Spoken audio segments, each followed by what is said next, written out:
7 ORICAN base DEMANGONE, seconda fila 8 NEMITE OP Federico Esposito, 9 ORICAN di Falco MAURIZIO Visco, 10 OLIVIETTA Code Rosario Tommaso De Rosa, 11 IDAHO MAURIZIO MONTE, 12 NOISETTE DANIELA NOBILI, 13 MARCELLO GIOVANNI FULICI, in errore numero 9 ORICAN Falco prima dello stacco, comunque rimesso.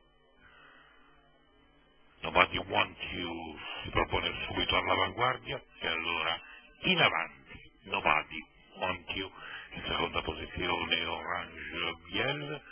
poi dalla seconda fila è filtrato ai Daubi, piegata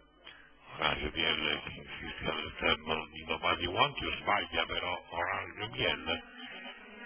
Anche Oriani Chio in errore finisce squalificato, migliora ora ORICAN, Nobody Want You avanti ad ORICAN che ha all'interno Nicole di GRANA,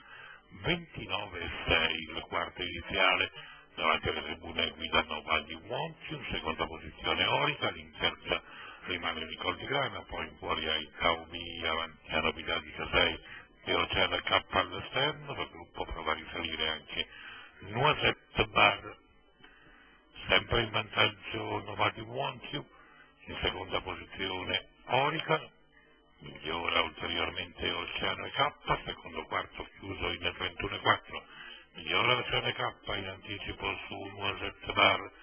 i due stanno avanzando con prepotenza in prossimità del completamento del giro completato in 1:15,6, con Nobody Want You sempre al comando, in seconda posizione ORICAN che costringe più all'esterno OCEANO K, tanto nel gruppo l'errore numero 16 Marcello, 28,6 la terza frazione,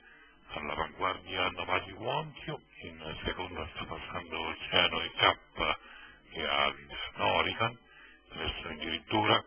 con Nobody Want You che sta allungando avanti a OCEANO K, Nobody Want You mantiene il comando, OCEANO K che si prodiga al suo inseguimento ma verso il traguardo, Nobody Want You, OCEANO K, poi NEMITE OP, avanti a ORICAN e a OLIVIETTA Code, 29,8 il quarto conclusivo, 1,59,4 il tempo totale, la media al chilometro, di 1,14,6 da favoriti Nobody Want You e Antonio Greppi siglano il premio Montevarchi, atto conclusivo del sabato torinese. Con questa corsa la Torino Trotto si congeda, l'appuntamento è per martedì, con inizio delle corse alle 14:35 e con alle 16:20 la seconda tris nazionale. Buon proseguimento di serata a tutti.